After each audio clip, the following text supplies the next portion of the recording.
Ein Zürcher Tourist kommt auf Appenzell mit einem unglaublich noblen Wagen. Amerikanisches Auto.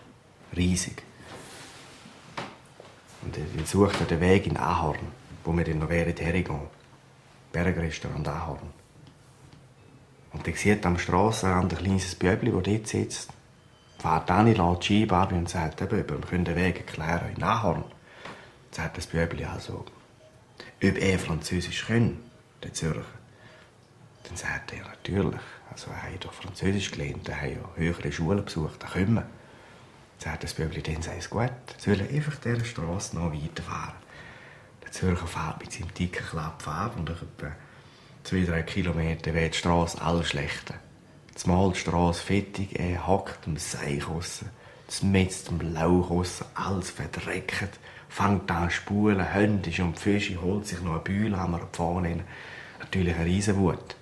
Fährt wieder mit Mühe und Not die Strasse zurück. Das Bübli steht alle am Strassenrand und der Zürcher fängt an zu fluchen und tun, was das für eine Frechheit sei. Touristen in dieser Weg zum Narren halten, sei doch, gang nicht. Und da sagt das Bübli, er soll nicht so tun. Er hat extra noch gefragt, ob er Französisch kann. Natürlich können er Französisch, aber was mit dem blöden Weg zu tun hat. Da sagt das Bübli, er muss nicht so tun.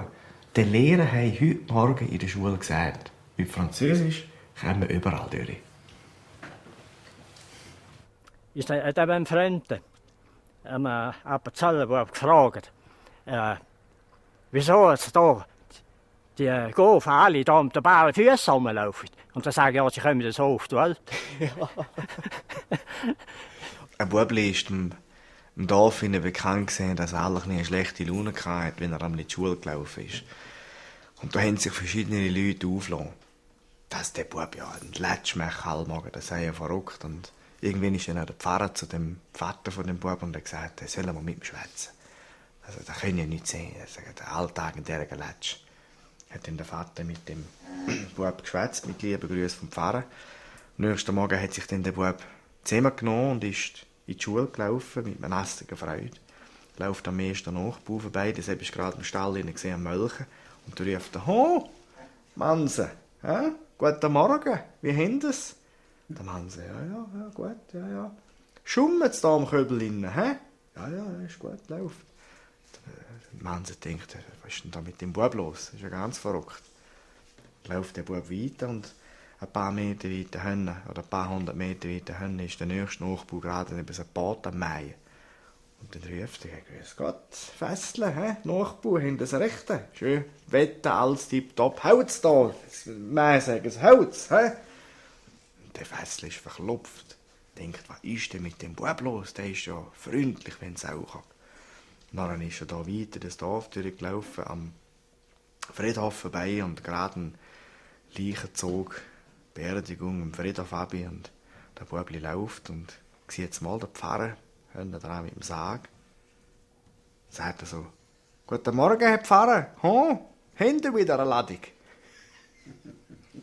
Ein Ehepärli sitzt am Kochentisch. Schwätzt kein Wort miteinander. Sie sind schon lange geheiratet. Nach einer halben Stunde sagt der Ehemann, der schaut so zum Fenster aus und sagt, «Ja, ist dann halt noch eben schönes Wetter.» Sagt wieder nichts mehr. Irgendwann später, eine halbe Stunde später, schaut er wieder zum Fenster aus und sagt, «Also, wenn ich ehrlich bin, ist es unheimlich schönes Wetter.» Wieder nichts. Eine halbe Stunde, 3 später schaut er nochmal zum Fenster aus und sagt, ich habe das noch selten gesehen. Ein derartig schönes Wetter, so einen Tag habe ich noch gar nie gesehen. Und irgendwann sagt seine Frau, du bist schon ein komischer Hack. So weit haben wir es gebracht. Jetzt hocken wir stundenlang hocken wir da am Kochentisch. Schwätze kein Wort und das Einzige und das Erste, was du zu sagen hast, ist irgendein Kommentar über das Wetter. Was soll das eigentlich?